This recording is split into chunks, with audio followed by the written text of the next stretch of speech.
I'd like to welcome all of you to the District International Women's Day event. It's our first event. My name is Maggie Padavani. I'm the event chair this year, and I'm also a proud Rotarian, a member of the San Jose Rotary Club, and the District Public Image Chair. So San Jose, all of you, give yourselves a hand. You know, International Women's Day, it inspires a lot of us women, and I want to share a little video with you so that you could really understand what this is all about from this video and the people that are going to be speaking. Oren, we're ready for that? Hi, happy International Women's Day. And here's something we've put together especially for you. Enjoy. It is said that girls with dreams become women with vision. So I want all the girls watching here and now to know that a new day is on the horizon. I am the hope and the dream of the slave. The world of work has been designed by men. And now I think women have a great opportunity to change it. God, use me. Use me, use this life. I don't know what the future holds for me, but I know that there is a vision for my life that is greater than my imagination can hold. Use me, use me. What would you have me to do? Many people wonder where my secret lies. I'm not cute or built to suit a fashion model size. When you see me walking, it ought to make you proud. I say it's in the reach of my arms, the span of my hips, the stride of my step, the curl of my lips. I'm a woman. Phenomenal woman. The moment you can figure out what it is you're supposed to be doing, the sooner you are able to get about the business of doing that. When I look down at this golden statue, may it remind me and every little child that no matter where you're from, your dreams are valid. Up from a past rooted in pain, I rise.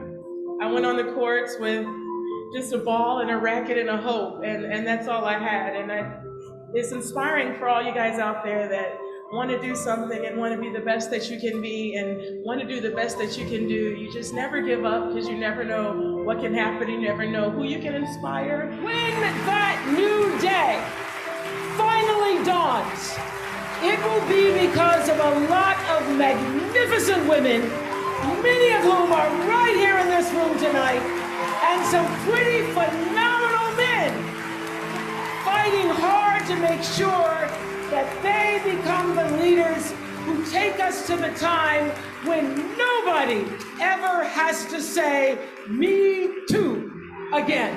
Diversity of faiths and colors and creeds, that is not a threat to who we are. It makes us who we are. May we empower each other to carry out such vision, because it isn't enough to simply talk about equality. One must believe in it, and it isn't enough to simply believe in it. One must work at it. Let us work at it together, starting now. Thank you so much. Oh, very powerful message. Now I'd like to introduce another woman leader who I think very highly of, and her name is Heather Lerner, and she's our MC for the evening. And Heather is a member of the Rotary Club of San Jose.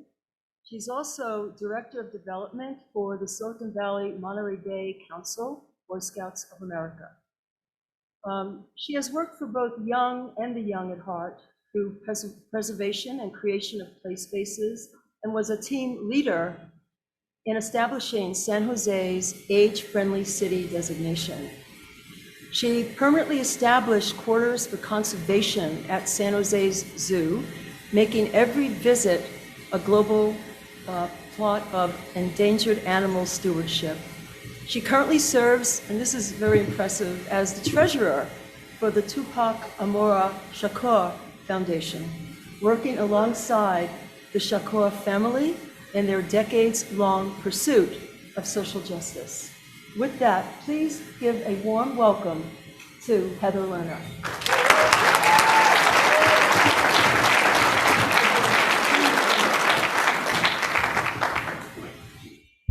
the mic closer. Thank you, Oren. Well, thank you for that warm welcome. I sure appreciate that. Wow, I hope every person in this room heard Oprah Winfrey talking to you. She was talking to you. She's talking to all of us. Now, you might not have a Golden Globe. You might not have a trophy from an Olympic or a sport, but I know you have it in all of you because I know all the women in this room that I've worked with have really impressive resumes and the impact that they're looking at. My friend Deanna over there. I'm looking at my friend Trisha. I feel like Mary on Romper Room calling out some friends out there. Susan, I see you. And I know that the women in this room that I haven't met yet, I know you're all equally impressive in what you're doing, and let's shine a light on you as well. I'm here to move things along very quickly, and I would like to introduce Richard Flanders. He is the district governor for 2021 to 2022, and a member of Rotary Club Pleasanton North in California. And let's give applause. We want to move quickly, but not so quickly that we don't take time to celebrate. He was the president of Rotary Club of San Ramon Valley for 2001-2002 in District 5160, and a Rotarian since 1995. That sounds like a lot of good community work. I bet you a lot of fantastic projects you're in charge of. He served as assistant district governor in districts 5170, 5160, and was district 5170 lieutenant governor as well. Please welcome to the stage, Richard Flanders.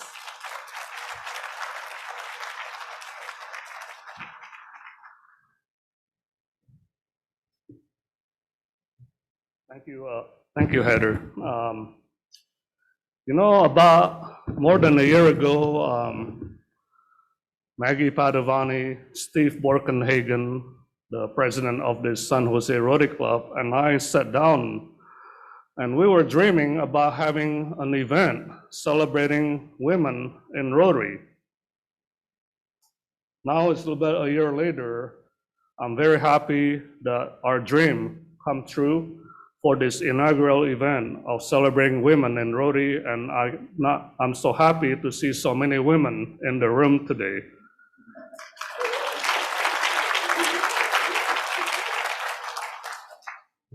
I know that there's probably non-Rotarians in this room, but Rotary is an organization that has 1.2 million members throughout the world.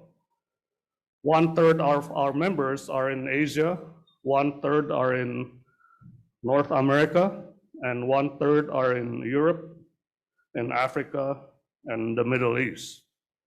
We have about 37,000 Rotary clubs all over the world.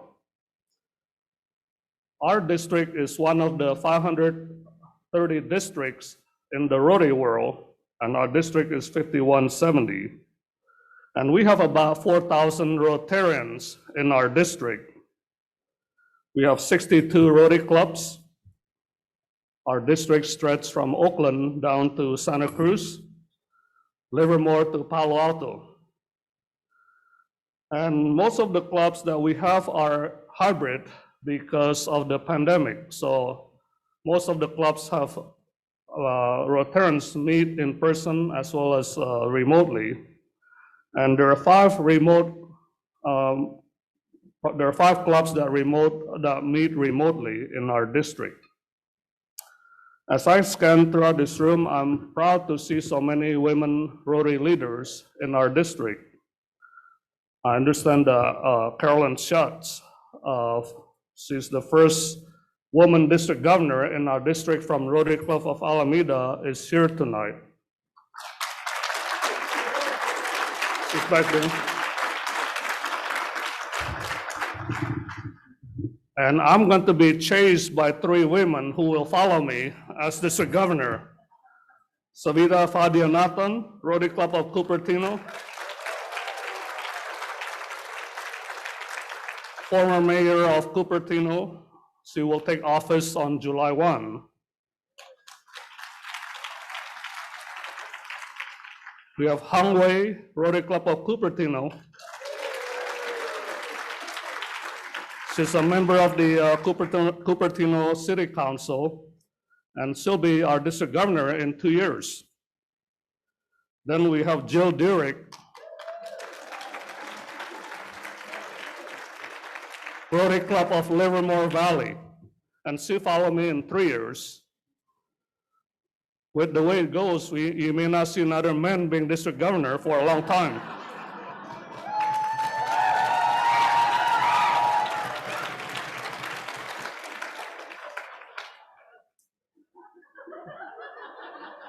You know, many other community leaders who are also in the room, in this room, and you've probably seen the slideshow earlier. But let me just say to you that I have 4 lieutenant governors who are all women this year. Of the 62 Rotary clubs in our district, 23 of the club presidents are women, which is 37%. We're also proud of the diversity and equity and inclusion of our district Rotary 5170. 33 out of 62 Rotary Club presidents this year in our district are people who are either born outside of the United States or of a different ethnicity. 53% of our Rotary Club presidents are people who are of ethnic diversity in our district this year. You know, there are many reasons why many of us join Rotary in this room.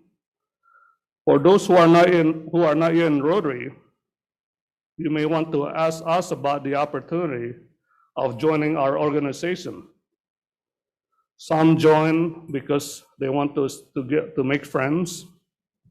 Some want to join because it gives us an opportunity to serve our local and global community. We also get the benefit of business development by joining Rotary, leadership skills, public speaking skills, cultural awareness, and also fun. I think we all join Rotary because we want to have fun. And let me just end. Let me just end with a couple things.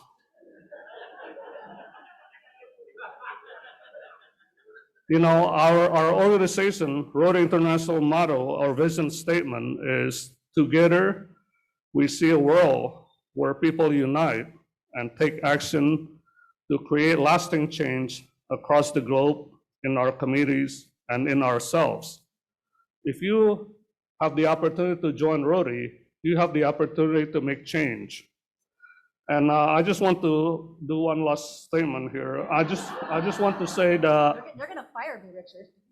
I just want to say that this really has been a year of women in our district. For our avenues of service, we invited the first woman district governor, Linda Cobo from Hawaii. 2 weeks ago today, we hosted the first woman president of Rotary International, Jennifer Jones. And we have an upcoming year-end event in our district called the District Conference. 3 of the 4 speakers at the district conference this year are women. First is Jorita Solari. She was Rotary International Vice President last year from Anaheim. We have Brenda Cressy from Maine. She was the first woman chair of the trustee of the Rotary Foundation.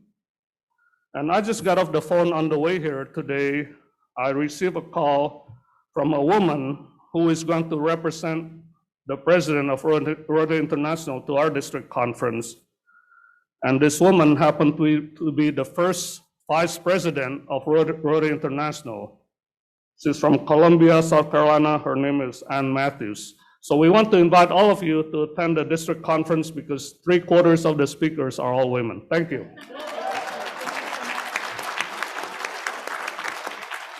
Our orchestra is down rehearsing with the Oscars today, so sorry about that. I couldn't play you off.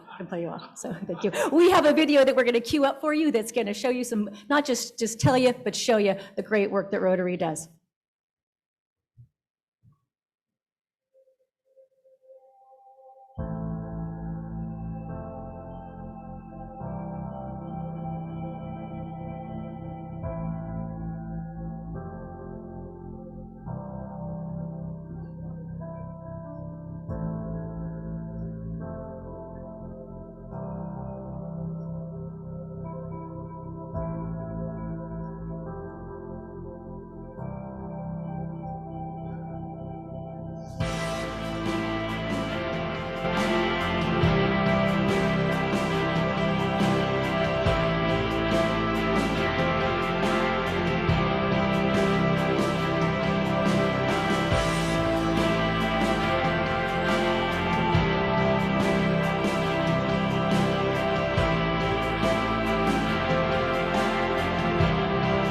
know, if you see your club's project, it's okay to show a little love out here. Or if you see someone else's project you love, show them their love too.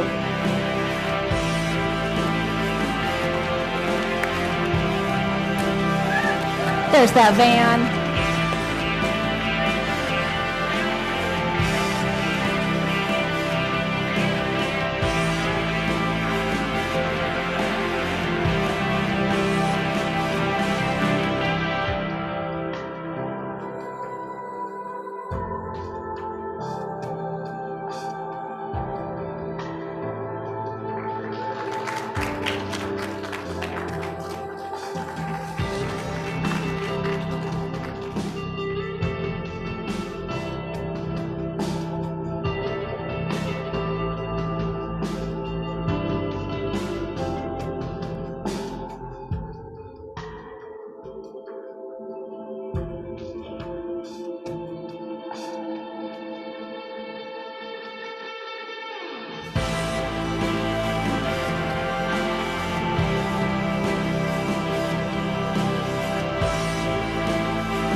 Wonderful, just wonderful. I do want to give a little shout out to Oren back there who's running the show. I'd never forget your tech people, super important there. So, yeah. When I see projects like that, I'm so proud to be a Rotarian. I know some of you are Rotarians, some of you aren't. If you're not, we hope to change your mind about that on the way out. But when I think about these Rotary projects and seeing all the clubs that you're involved in, even if I'm not in your club, I know I'm part of those projects. Just it's like you're part of our projects as well. When you get on those planes, when you travel internationally and you proudly see that Rotary wheel up there in different projects around the different countries you travel to, I hope you feel that Rotary pride. Whenever you write that check to International Rotary, you're part of this. You are preventing polio. We're doing things. The other thing that speaks to me about our projects in Rotary is we don't wait for the chaos. We aren't always able to measure what we're preventing, but you can see what things we are preventing there. We're making lives wonderful. We're creating beautiful, wonderful moments for people, capacity, opportunities all around through being Rotarians. Thanks for showing that project slide. Really appreciate that. It is my pleasure to introduce our panel moderator. You know him as our About Town guy and Mercury News columnist. And I'm also really proud to say that he is going to be the incoming president of our San Jose Rotary Club. And he'll be introducing our panelists to you, my personal friend, Sal Pizarro. I'm so glad to share a stage with you today. Welcome. Thank you, Heather. That's so much fun to be up here. I love being the token male at an event like this. So, as Heather mentioned, I am the incoming president of the Rotary Club of San Jose, and I spent last weekend with some of you who are in this room at the Far West President-elect Training Seminar at the beautiful Doubletree Hotel, just not far from here. And one of the things that we have to talk about was managing the unexpected, when the unexpected happens. And we got a real world version of that with this particular program, because the programs you've got on your tables, those people aren't here. And we have an entirely different program for you. And, you know, the unexpected happened. We had hoped to hear from Aparna Bala, the Chief Operating Officer of Zoom, a company that all of us have gotten to know very well over the past couple of years. And we wanted to hear from her, but she could not be with us today because she fell ill. And I don't need to tell you what she fell ill with, but she fell ill, and we are wishing her a speedy and quick recovery. But our team putting this event together saw the opportunity to reimagine what we were going to do with this event when that happened, and literally in a matter of days, they put together a whole new panel, and we are delighted to present to you 3 female leaders in our community to talk about leadership, diversity, and the future, and I want to introduce them to you right now. First, we have Susan Ellenberg, who is a member of the Santa Clara County. Let's hear it for Susan. She's a member of our club. She's a member of the Santa Clara County Board of Supervisors, where she represents District 4, which has a population of more than 400,000 residents of West San Jose, Campbell, Santa Clara, and the unincorporated but really awesome little community of Burbank. She's a former trustee for the San Jose Unified School District, and she also serves as chair of First 5 Santa Clara County, where she is helping to lead our newest generation. And of course, as I said, we're proud to call her a member of the Rotary Club of San Jose. So let's hear it for Susan again. We also have Lisa Gauthier, who is Vice President of Partner Success with the Silicon Valley Leadership Group, a new role in which she manages relationships between SVLG and its member companies. She's also, because that's not enough, she's also a member of the East Palo Alto City Council, where she was first elected in 2012, and she has served as both mayor and vice mayor on that council. And my personal connection to her is that we're both members of the Eastside Union High School District Hall of Fame. So I'm really thrilled to welcome Lisa back to San Jose. And finally, we have Kimberly Hartz, who is Chief Executive Officer at Washington Hospital Healthcare System in Fremont, happiest place in the United States, I'd like to point out,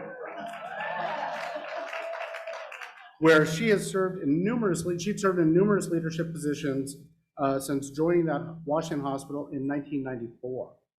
Now, the healthcare district that she covers is home to approximately 360,000 people in southern Alameda County. And before that, she was a healthcare consultant in New Zealand and Australia. That must have been fun. And she was past president, speaking of Rotary, of the Rotary Club of Niles in 2011-2012. So we're thrilled to have her here. So we're going to sit down and talk about those topics. And in about 30 minutes or so, we're going to invite some questions from the audience. If you have questions for our panelists, if you have questions for me, save them. You don't want to hear from me, but we want to hear from them. So that's what we're going to do, and I'll let you know when that is. All right. Thank all of you for joining us on what I know is a very, very shortened schedule. So we're thrilled to have you here. As sometimes said, you may not have been our first choice, but you are our best choice.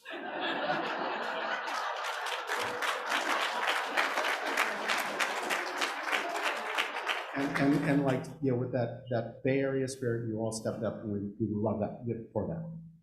So you are 3 diverse women who have had amazing careers, and I would love for you to share with our audience how you got to where you are, a little bit about your leadership journeys, and especially about some obstacles you might have faced along the way, if anything stands out for you. And Susan, I'd love to start with you, and you guys are going to be sharing that. Lisa, we can share this one, and they can share that one. Thank you, Sal, and thank you, Maggie, for the invitation and for putting together really just an incredible room of women. It's an honor to be part of this, even if I'm the B team. So, B for best. There you go. So when I think about my leadership and professional journey, looking backwards from where I am now, it makes total sense. I was a real estate and land use attorney. I stayed home for years with my kids and did lots of community involvement and volunteer and leadership pieces. I became a social justice educator. I taught for 6 years. I worked at the Silicon Valley organization as their director of development, and no part of that said public service is in your future or elected office. And something that I have heard, and I'm sure it's a generalization, as these kinds of things always are, but it is often said that men go into politics as a career choice. Women more often go in because they are pissed off about something that needs to be fixed.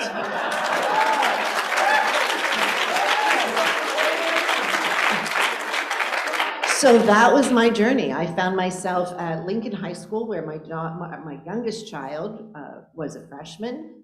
I heard that I hate to throw them under the bus a little bit because I love San Jose Unified so much now, but the beginning was rough. I had heard that they were going to reduce the number of credits required to graduate, and I thought, that seems like a bad idea. But somebody will tell me why it's a fantastic idea and why it's great for kids, and I will be a champion of it because my kid is here. Nobody could give me a good answer. And I was told, in fact, that I wouldn't understand the policy. And it was at that point that I thought, I'm gonna run for this seat. And it was literally a vertical learning curve.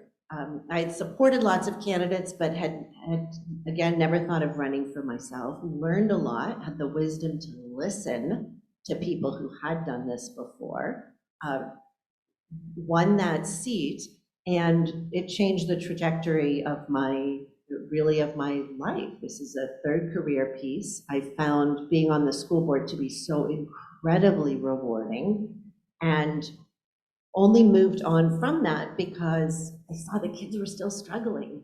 And when they were struggling at school, it so often wasn't academic. It was socioeconomic factors. It was housing instability. It was hunger. It was being a witness to or victim of violence. It was so many things that schools don't do, which then by that point felt like a very natural move to county, because county government is where all of that work happens. And we're going to be talking about some of the stuff you've been doing with the county in one of our later topics. But Lisa, you've got to have a fairly similar story, I think.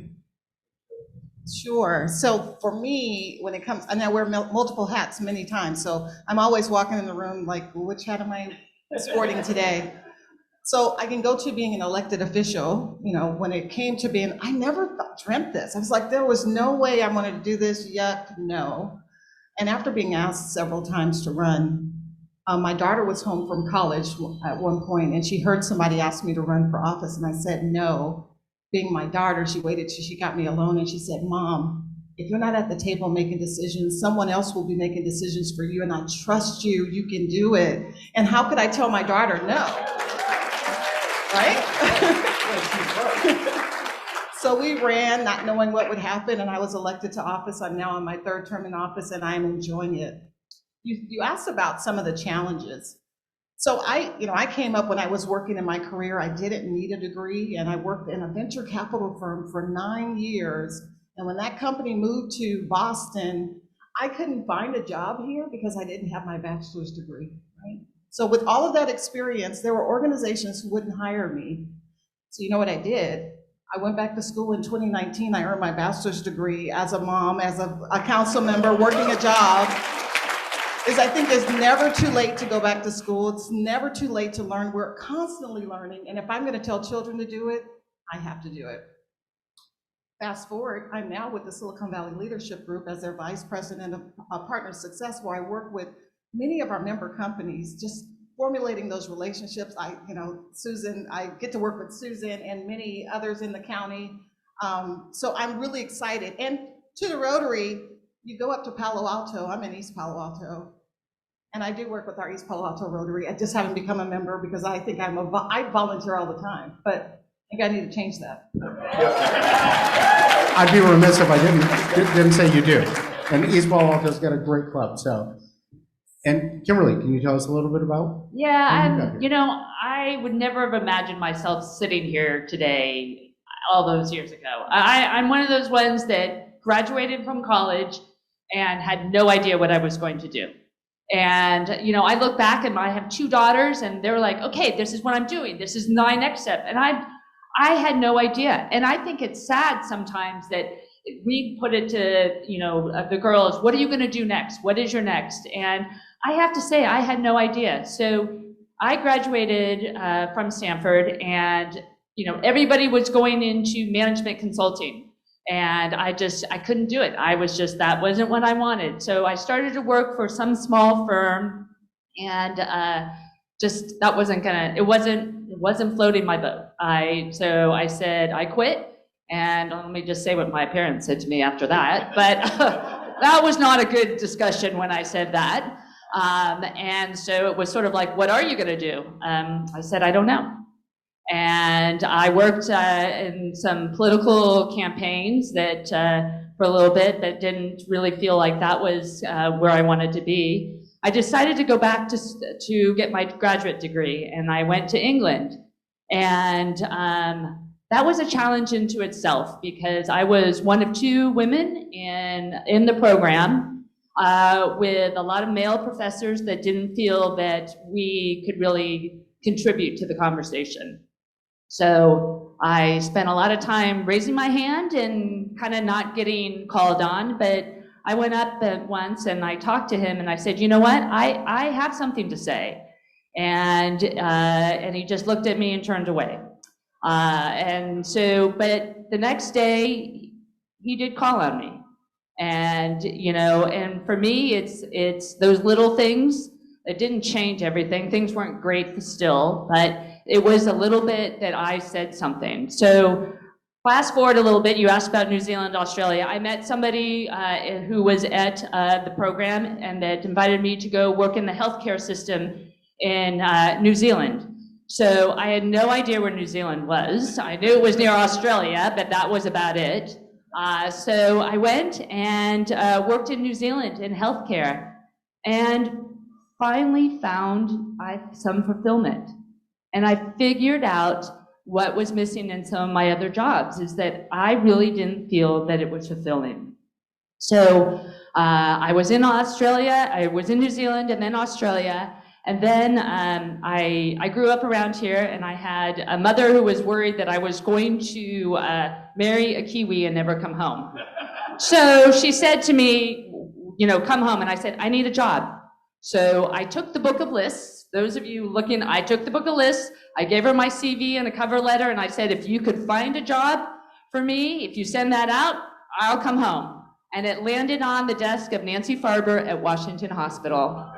And I had no idea who she was, and I interviewed with her, and I started in the 90s at Washington Hospital, and I've been there ever since, not knowing and not thinking I was going to end up in the chair that I'm sitting in about a few months before the pandemic hit. But I had various positions through Washington Hospital, and in July of 2019, I took on the role of CEO. So. And you can hold on to that mic because, so you took over, you know, you took Nancy's chair, essentially. And can we just all say COVID sucks, right? I mean, COVID has just sucked. We've lost so many people. Everyone's been touched by it. The economic impact has been tremendous. Even our own event tonight, as I discussed, has been touched by this horrible disease.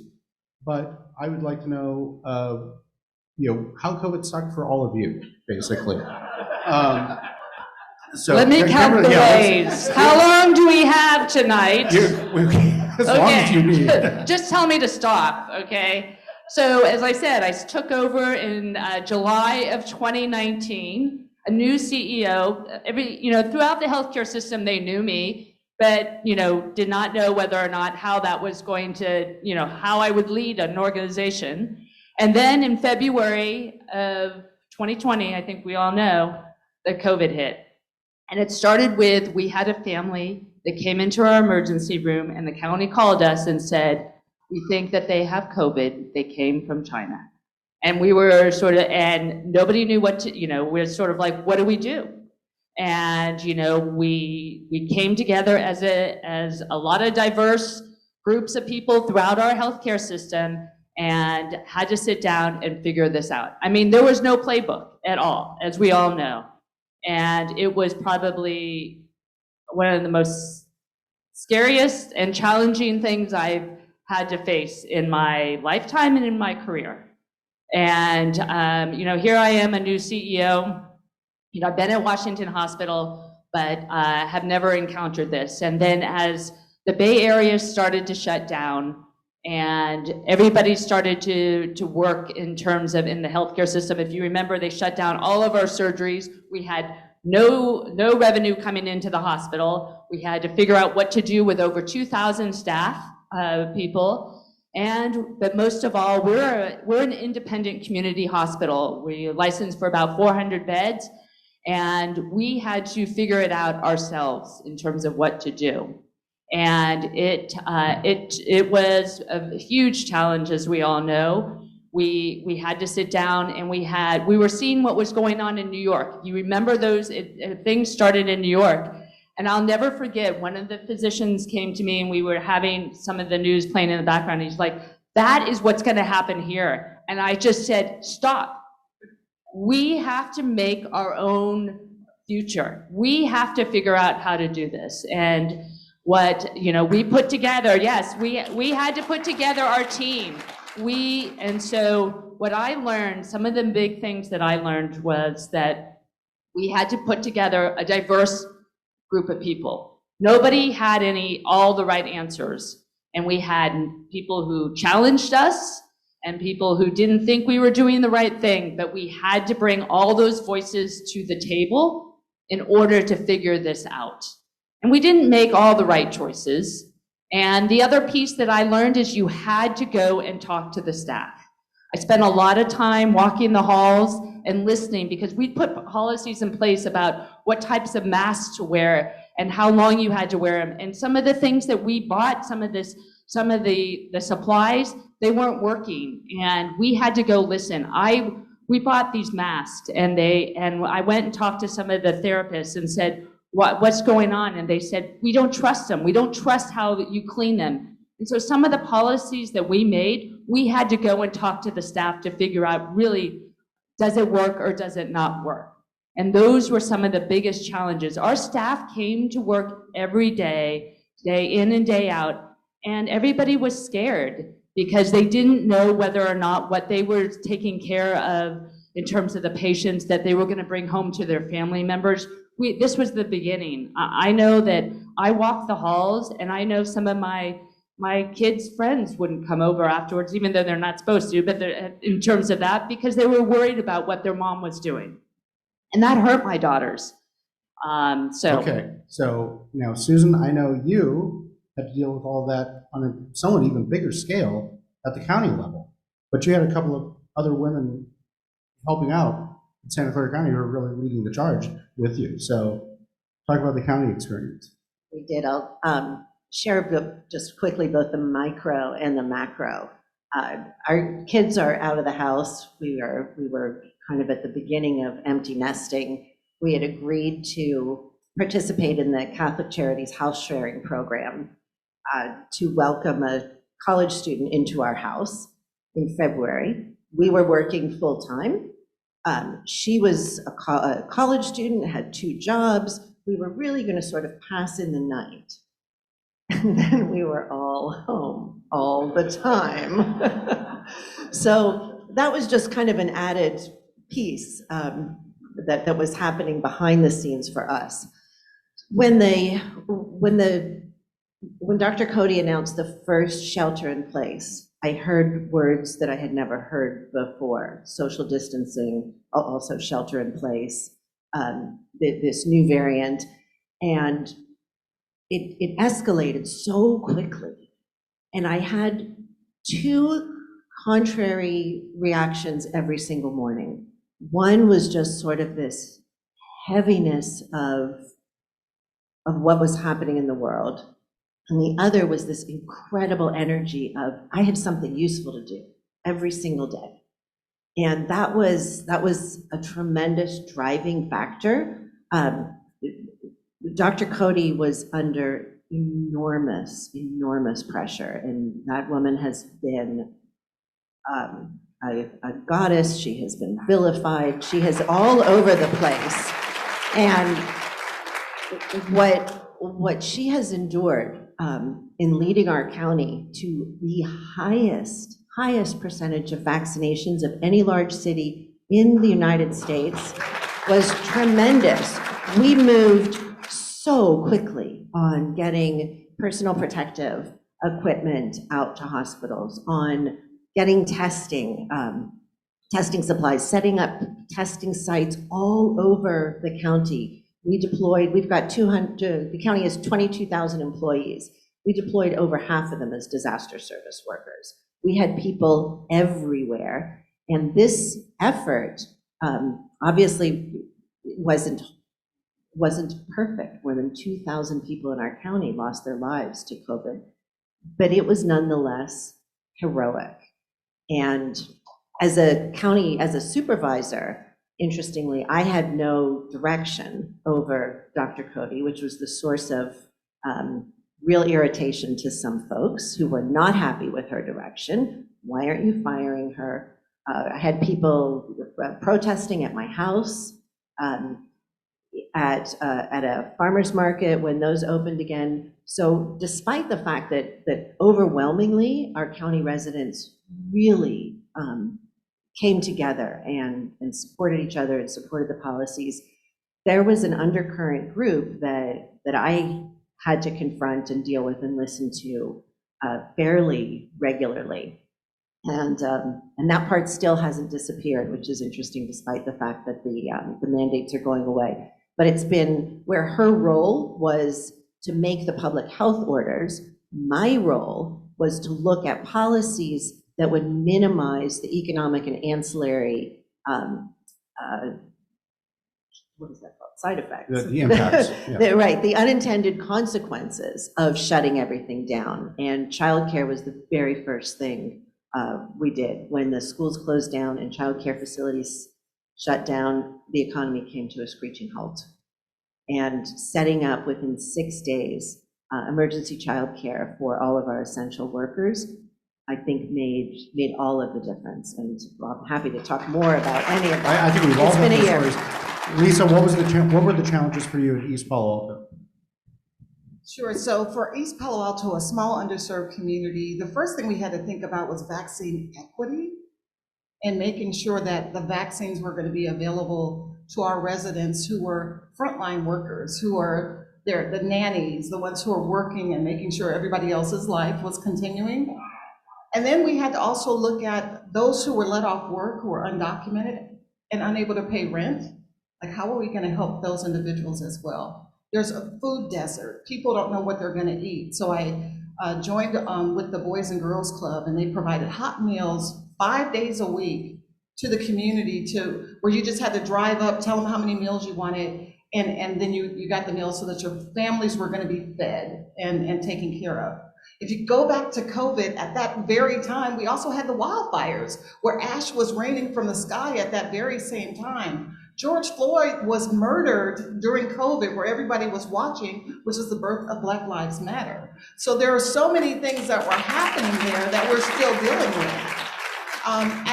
At the end, we're still trying to figure out how we're going to protect our undocumented workers, how we're going to make sure that people aren't displaced from the community, because it wasn't a fault of their own that COVID happened, but how do you protect the most vulnerable community members in our region? It's important to do that. But also, it was the most joyous time of my life, because on November 2nd, 2020, my grandson was born, and it allowed me to be a grandma. And it is the best time of my life being home with him. So if there was a silver lining, I had that. But yeah, we still continue to fight. I know that the masks have finally come off. People still need to be careful. And like I said, there's work to be done. There's going to be work to be done for years, I think, going forward for all of us. So, sure. I just wanted to add and build on to what Lisa said about serving communities that have more challenges. The pandemic certainly did not create inequities, but it sure exposed so many of them. And again, with food security, with access to connectivity and to the internet, the digital divide, and the summer of 2020, with Black Lives Matter moving so predominantly into all of our spaces, brought us to confrontations with the structural racism in our healthcare system, in our criminal legal system, in our education system, and frankly, across almost every type of infrastructure that we have. And we are now addressing all of those in a way that was not talked about before the pandemic. So if there is a weird silver lining, it has to be that we come out to a better and more equitable community than we went into. And just one other piece, I think that exactly, and it showed in our community, but it's also it built the collaborations. And I will say that's the one thing we learned, that you can't work in silos. And that's another piece that's come out of this whole thing. And so some of that, we're talking about diversity, we're talking about equity and inclusion. Let's talk about that in business and where women fit into that. Here in Silicon Valley, you're all in fields that are classically male-dominated fields. Executive, healthcare, elected officials, business, quasi whatever SVLG is down. Whatever it is. But we've got so many industries here in Silicon Valley where people are like, yeah, it's an all boys club. So how are we changing that, and how are we keeping DEI, which has really become sort of moved to the forefront, how are we keeping that in mind while also keeping opportunities for women to continue moving into leadership roles? Who wants to tackle that first? So at the leadership group, we're a business organization, and I'm really grateful for Ahmad Thomas, our CEO, because he has just been really supportive and really leading the organization. One of the things that we do at the leadership group, we've instituted a 25 by 25, where we asked our 370 companies to consider signing on to this initiative that says it's going to increase the leadership roles with underserved, underrepresented community members by 25% by 2025. So instead of just saying, oh, here's this arbitrary goal, let's be deliberate about this conversation. If we're really going to have an impact, we have to put some parameters to it and be able to judge if we're making it. So that's one area where we're working. We are working around board inclusion and board readiness, ensuring that, that people are ready to take these boards, because when you go in boardrooms, you don't see very many women still. I'm ready for the day when we can say that there's no more the first woman. That is not something that we have to continue to say, because it becomes customary in all that we do. Women are capable, we're doing the work, we're running our families, we're running jobs, we're doing so much, and we're so capable. We're not invalids, we're women and able to do the work. Some of the other things that we do at the leadership group, when it comes to hiring, we don't move forward on a position until we have a diverse slate of candidates. We are intentional in doing that and making sure if we're gonna have an impact, we have to walk the walk, we have to talk the talk. Ahmad Thomas hired me in a position to do some work, to work with companies, and I'm here to try to make a difference. So those are some of the things. Just a couple of things. What I would say is, no matter where you are in an organization, a couple of the things that we try to focus on, there's a lot of women in healthcare, but there's not that many, as Sal said, in terms of at the leadership level. I think the latest we've heard is like only 18% are women. But I think that no matter where you are in an organization, in terms of just a couple of things, is the mentoring. It's really important to mentor. And that makes a huge difference. I think we probably all have had mentors throughout our careers, and so that is really something that's important. The other is the pipeline. If you're able to recruit and bring other women or anybody into your organization, that's really important to do, and it's like filling that pipeline. And then the third piece that I know that was told to me, and I think is absolutely true, is skills are transferable. You don't have to just hire somebody because they've done that before. You know, because of where you've done in the community, that skill is a great skill as a leader. And I think we all have to remember that. So a couple of things are on my mind. First, you know, we find new phrases and we glom onto them, and then we find a failing and switch to something else. And I was thinking about inclusion, and the notion of inclusion means that some people are not in and they must be included. And already that's a power structure that's problematic. We have to talk about the fact that we all belong. We all need to be part of this. It's not somebody's job to include me because I'm already here. And I want it to be a given that's how we talk about all of this together. So that's just a language piece because I like words very much. In the political world, you detail. In the political world, there are fewer than 30% of the congressional representatives at the federal level are women. The state representatives have an abysmally small level. The one level of government where the number of women outpace the number of men is at the school board. And what needs to happen is that the mentoring is a piece. There are lots of organizations that have been created specifically to empower women to run. And just think about that. There's no Emerge organization for men. Nobody has had to convince men to run for office. So we need to convince some to sit down. But why do women feel that we need training? We need to have done our homework. These should be basics. We need to understand what we're coming into. So all of these networks that are supporting women coming into office, I think are really critical, but I also can't wait for them to be unnecessary because we know how to do this and we go into this work. Another piece that I just want to mention because I'm doing this initiative and I'm excited about it is part of when we look at the workforce over the past 2 years, the vast majority of jobs that have been lost were held by women. And women are finding a much harder time getting back into the workforce. So while we don't need to train men to run for office and we don't seem to need to support men getting back into the workforce after COVID, women do need that support. And there are companies in the county, I'm hoping after March 22nd will be one of them, that has a returnship program specifically for women who have left the workforce for several years to care for kids or other family members.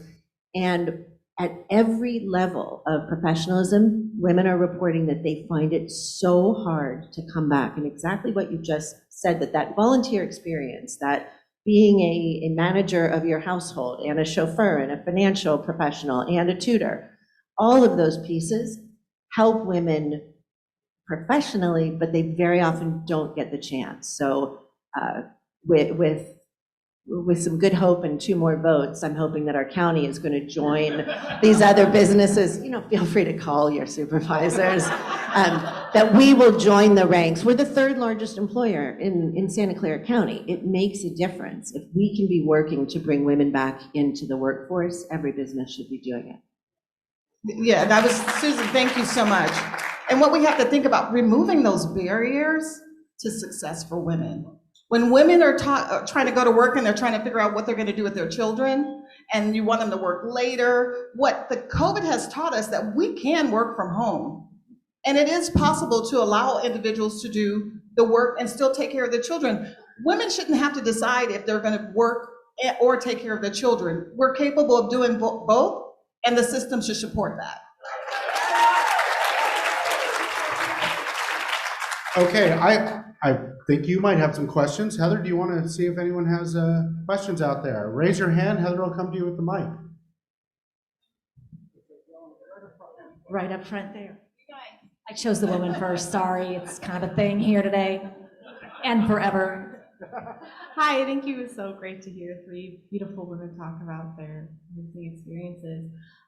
Something that we often hear from medical experts is girls' self-esteem tanks when they hit puberty. So if you could go back in time and talk to your 12 or 13-year-old self, what would you say?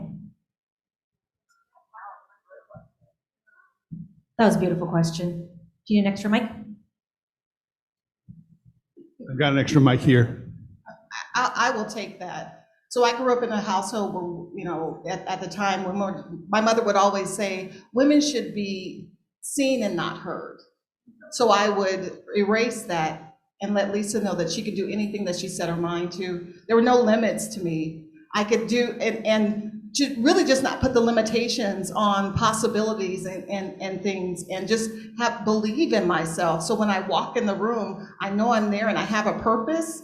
And to all the young women, you have a purpose. You're not there by mistake. You can be anything that you set your mind to. Don't let anyone put limitations on your capabilities and your success. I want to pile on to that. I want to say, I would tell myself, you were right on about Hello Kitty. You were right on about that. Susan, what would you say? I actually had the really good fortune to attend a girls' school for high school, and I didn't realize what a difference that made, in fact, until I was in law school, and I could spot girls who had gone to girls' schools, women colleges, by the way they asked questions. Because you will never hear a woman from a girls' education say, I was just wondering, but this may be dumb, but, and I saw so many very smart, accomplished women who had been accepted to Columbia Law School preface their questions with that kind of self-doubt. So when I was teaching, I taught 6th, 7th, and 8th graders. That was one of my biggest lessons to the girls. Never have a disclaimer. You may be right, you may be wrong, doesn't matter.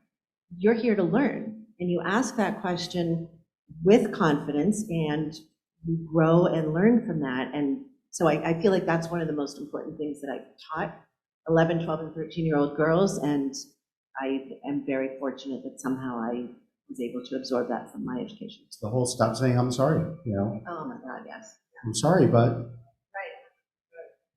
Kimberly, you can just grab that from Susan. Just.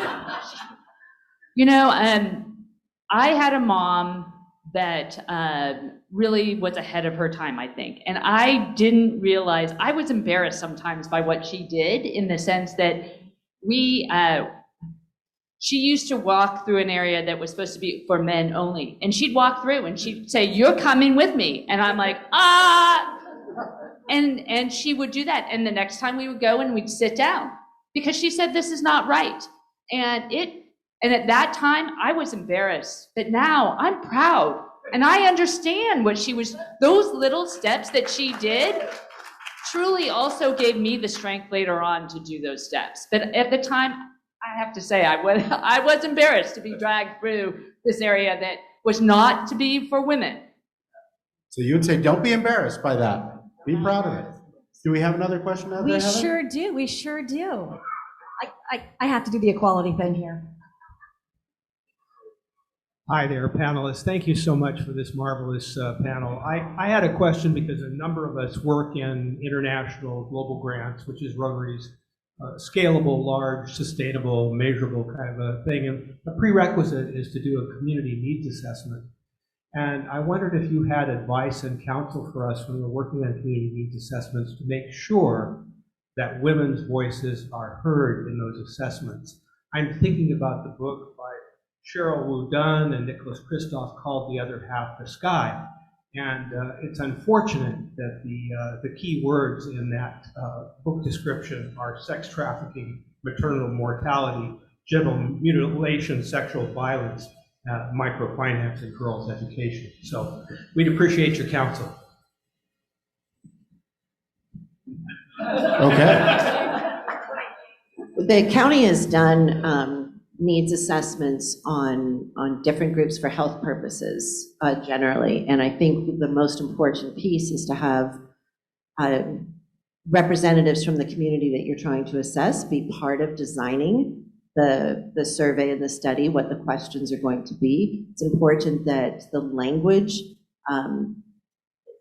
not only the language, whether it's English, French, Tagalog, Spanish, something else, but the words and the vocabulary are appropriate for the group, and that the survey is delivered by trusted messengers.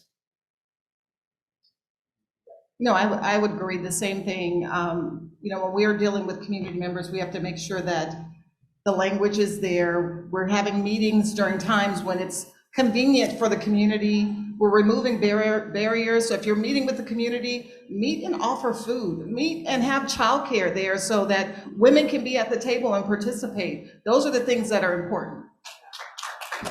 And I would just add, make sure that those who are getting the feedback also represent the community, because I think that is a way to ensure that others will open up to you. So that's the other piece to add. I think we've got time for one more question. Okay, good.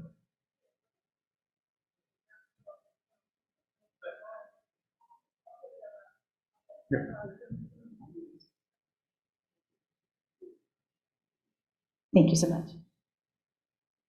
I don't really have a question. I just wanted to thank you, Susan, for reminding us all that inclusion, we already have it. We look around the room, look in our communities, inclusion already exists. We just need to take a look at our communities and start reflecting them. So when you're going out to do surveys and you're talking about the people, look at who you're trying to serve, and you will see who you need to give the surveys to. The same thing when we're trying to elect people into offices. We need to look at who we're serving in our community, because they do exist. Women exist everywhere. So we don't need to talk about inclusion, we just need to invite them to the table. So thank you. So thank you. So I think we still have time for one more question then. Fantastic. I think they wanted me to sprint to the back of the room. Okay, I'm gonna do this. I've got these fabulous shoes for a reason. I'm just pointing somebody out. Hong Wei is saying, this over here, pick her, pick her.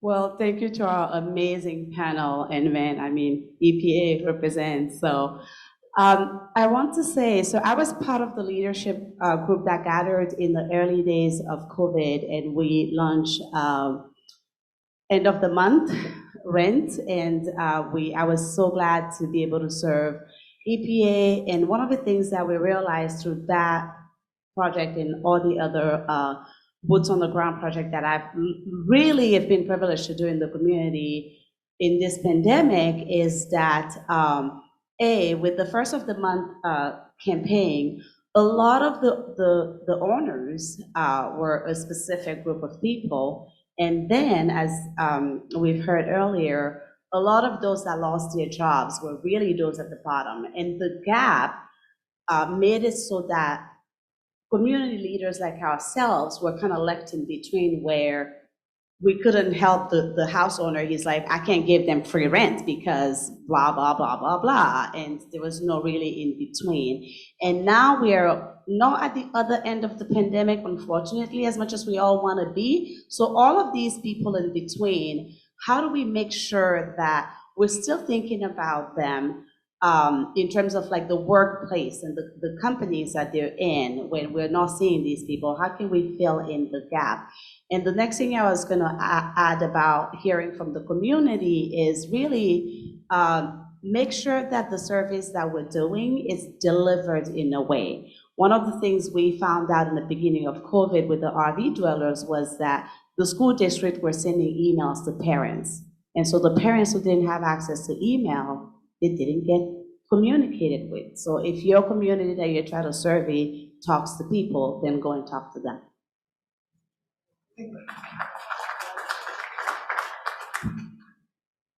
So I think the question was, how do you continue to help individuals? So there are programs that continue. And in East Palo Alto, we have done a lot of great work. Anti-displacement is really critical and important to us. Taking care of our residents, that's going to be something that's always going to be top of the priority. But we also have a community that is really resilient and will let you know what needs they have So being able to just help them, the unhoused, it's the RV dwellers, it's those who didn't know how they were going to pay their rent. And we're really grateful for the state. The governor stepped in and put money aside to help catch people up who could have otherwise been displaced. So it's government, it's philanthropy, it's Rotary, other organizations. It's all of us coming together to take care of the marginalized, those who really don't have a voice, to make sure that we're all going to be okay.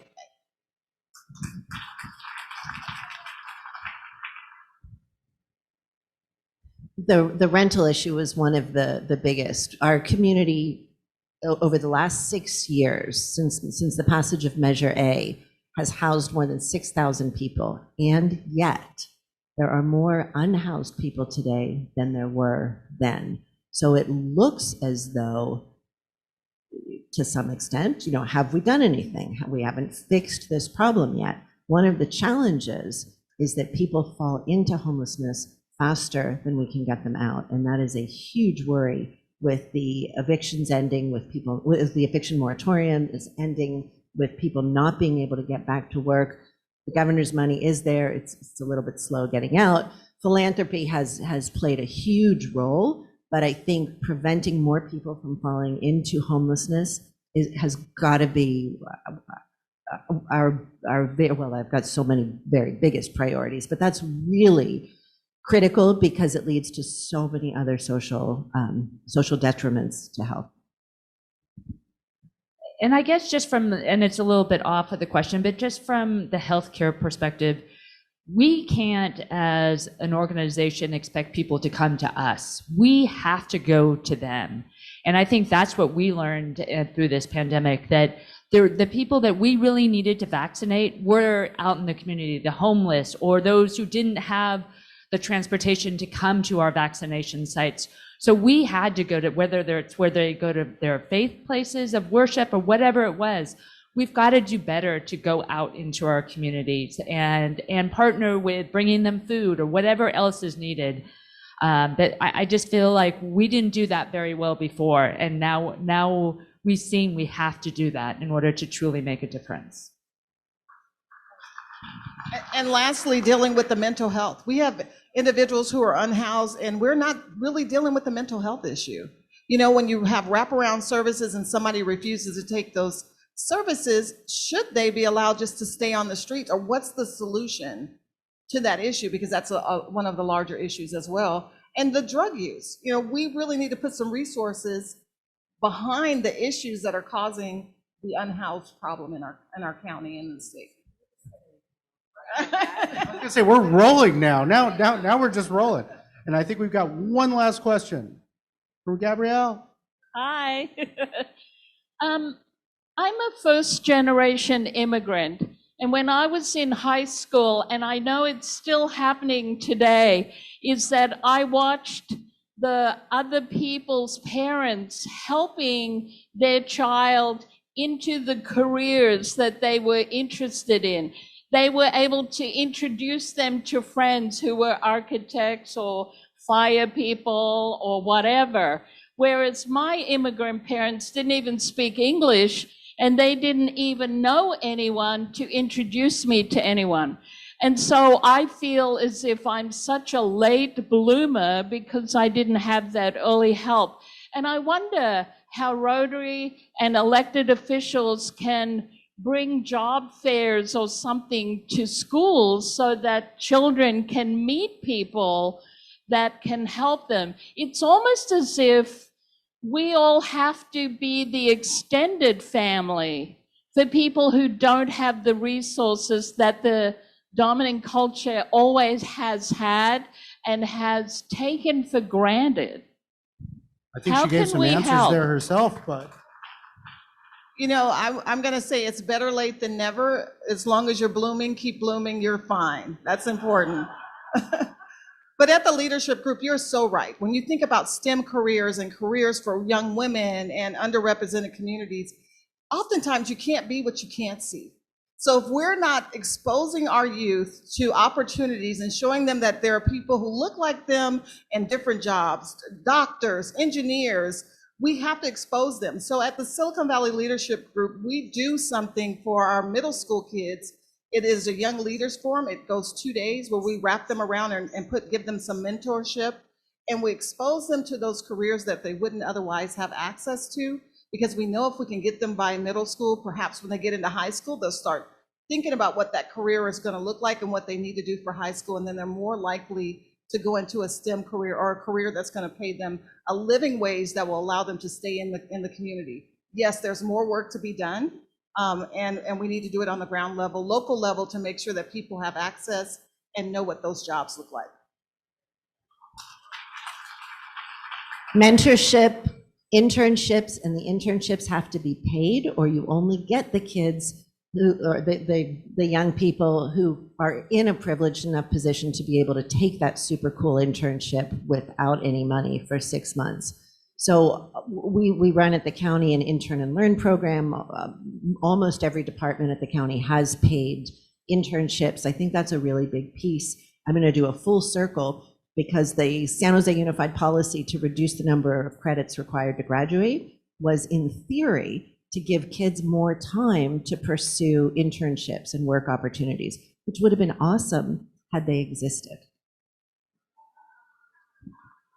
I just think you got to partner with the schools, because the schools reflect the community, and you and as organizations, we need to work closely with the schools. I mean, I agree with all the mentorships and other things.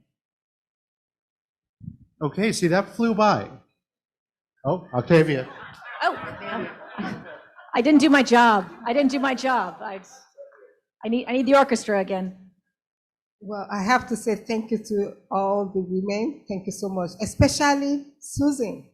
The reason is that I met Susan a couple of months ago. I own Octavia Kitchen, and it's so difficult for me to have a funding. Because I'm a people of color, it's hard. But Susan mentored me and helped me and told me how to get the funding. It's so difficult for women. Well, my other partner is a male, but he has no license, nothing what I got, but he is getting all the funding. So why is that? I cook for the homeless people, unhoused people, healthy meal twice a week. Why am I not getting the help? Why is he getting it? He has no license, he has no federal license, nothing. But I do have everything. So I have to say thank you and shout out to Susan. Thank you. Thank you, Octavia. And I want to thank all three of you for being great community leaders and for sharing your experiences and your voices here with us today. Thank you so much. Let's give them a big round of applause. And now we'll turn it back to Heather. I'm going to double mic this. Wow, look at ladies, don't step off the stage. Enjoy this. You're getting a standing ovation. Oh my gosh, enjoy that warmth.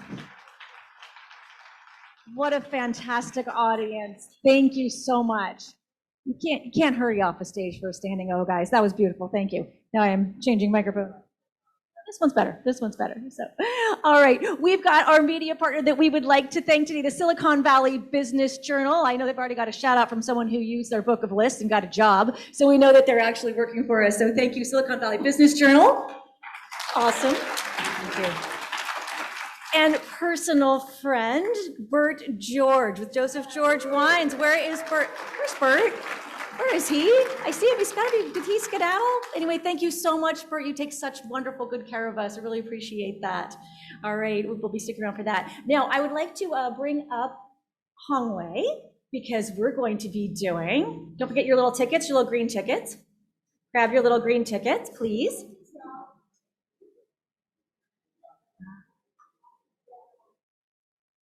You might go home with some wine. You might go home with a fun basket. All righty. Now we've got our little, who has the basket with the little tickets in it? The tickets? This is my personal ticket. So, as incoming San Jose Rotary President Sal says, Rotary knows how to adapt and make things better. I had 2 great prizes because we were going to have 2 panelists, but now we have 3 panelists. So I'm making it a 2 prize, and then today I received 5 Girl Scout cookies that I bought, somebody brought to me. The 3rd prize would be you can pick 2 of the Girl Scout cookies from me. So we're gonna have our panelists draw the winner tickets. So Kimberly, you come first. And that is a wine basket, which I just bought some Reach wine. So one of them is a Reach wine. So watch out for your ticket. I don't have my glasses on, huh? Okay, let's see. 403490.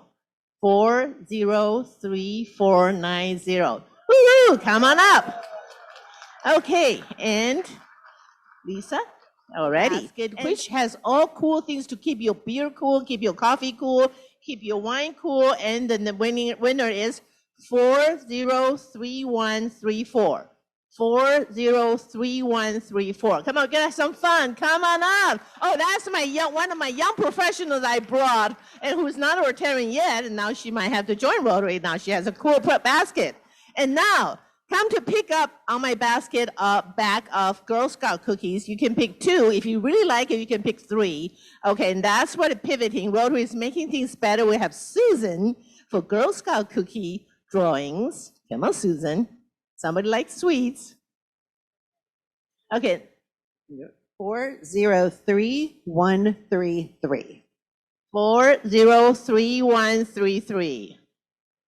Come on, Girl Scout cookies. You like Girl Scout cookies. They're forever good treats for everyone. 403133. Get your green tickets.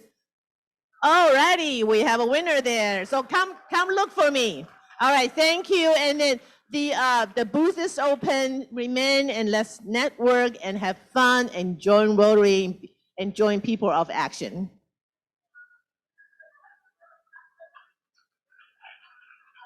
Thank you, Hung Wei. Exciting raffle auction fun there. Now, I want to hand the mic over to Maggie here, who would like to give a shout out to her committee. Yes, thank you.